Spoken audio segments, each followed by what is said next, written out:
Right, here's Uncle Mac, real name Derek McCulloch, a famous children's broadcaster during the 1940s and 50s, etc., reading Rumpelstiltskin.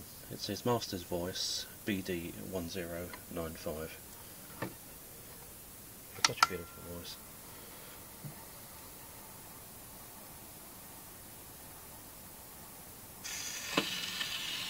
Once upon a time, in a faraway kingdom, lived a foolish miller who wanted to find the king's favour. Said the miller, "Sire, I have a young and beautiful daughter who is so clever that she can spin straw into fine gold. Now the king loved gold. Bring your daughter to my palace tomorrow, good miller," he said, "and I myself will see her cleverness." Next morning the king took Olivia, for that was the girl's name, into a room full of straw, and set her down with a spinning wheel. "You have until tomorrow," he told her, "and by then you must have spun all this straw into gold. If you fail, you will die." When the king had locked the door and left her alone, Olivia began to cry, and no wonder, all because of her foolish father. She could no more spin straw into gold than you or I. Suddenly, a funny little man dressed in grass green appeared by magic. "Do not cry, my dear," he said, "and do not be afraid. I know everything. Tell me, what reward shall I have if I spin this straw into gold for you?" Now Olivia was quite poor, and had only a few trinkets of her own. "You may have my string of beads, little mannikin," she said, and the dwarf snatched the beads and sat down by the spinning wheel. Whiz, whir, and bobble it went, until all the bobbins were covered with the straw, which had changed into gold with every turn of the wheel. Then the little man disappeared.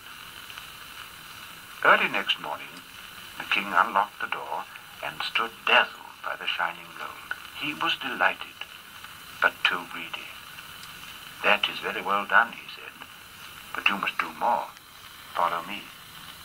They went to a larger room, where there was another spinning wheel and even more straw.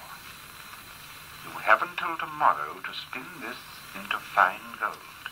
If you fail, you must die," he said, and locking the door, the king left Olivia alone.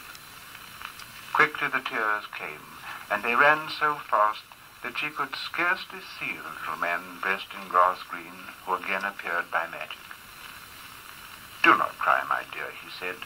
"Tell me, what reward shall I have if I help you once more?" "You can have my little silver ring, mannikin," she answered. "That is all I have." At once he snatched the ring, and after popping it into his leather purse, he sat down to spin. Whiz, whir, and bobble went the wheel, until all the bobbins were covered with fine gold, and then the dwarf disappeared in the same way. When the king unlocked the door in the morning, he stood again dazzled by the golden splendor, but still he was greedy. Taking Olivia into a still larger room filled with even more straw, he set her to another spinning wheel. "Do this task," he said, "and I will marry you and make you my queen." For you see, he thought he could never have a richer wife if he searched the whole world. Left alone, Olivia once more burst into tears.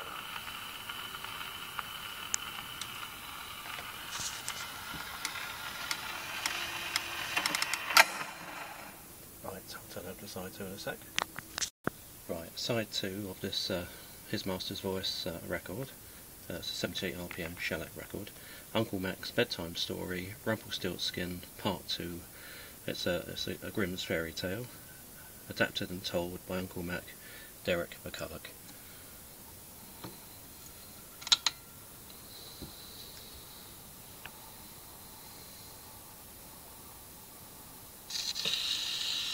Next moment, the dwarf appeared again and asked the same question, but this time Olivia had nothing left to give him.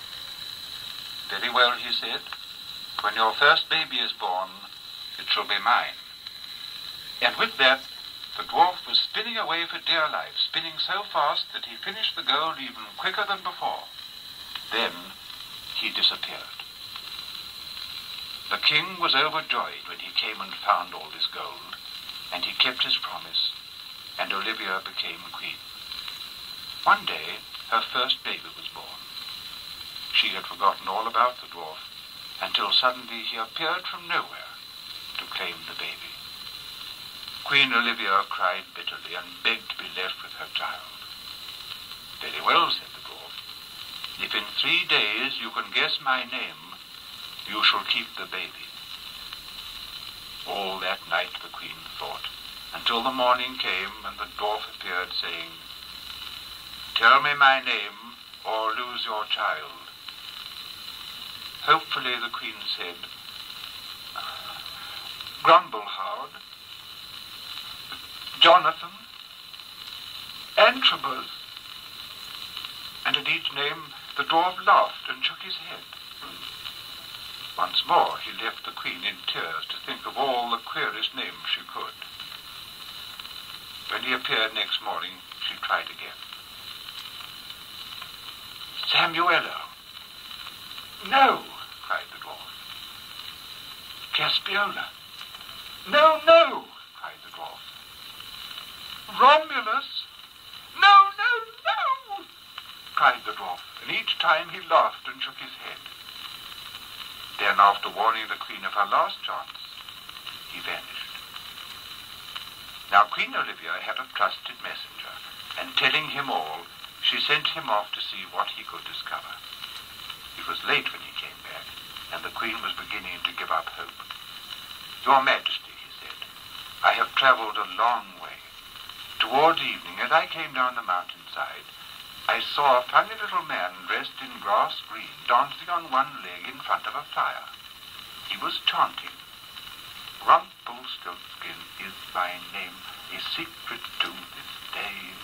Tomorrow I shall see the queen and take her child away. Queen Olivia cried with joy, for now she was certain she knew the dwarf's name, but only just in time, for at that moment the little man dressed in grass green appeared. Tell me my name, he cried, or else give me your child. Queen Olivia looked at the dwarf. Silvercap, she said. No, shouted the dwarf. Gold spinner, she said. No, no, screamed the dwarf. Then your name is Rumpelstiltskin, cried the queen. Yes, a wicked witch must have told you, shrieked the dwarf. Then he started to spin round and round in a great rage. Faster and faster he whirled, even faster than the spinning wheel with which he had spun the straw into gold, until suddenly he vanished completely. Queen Olivia never saw Rumpelstiltskin again, and so, of course, she lived happily ever after. And now, good night, children, everywhere.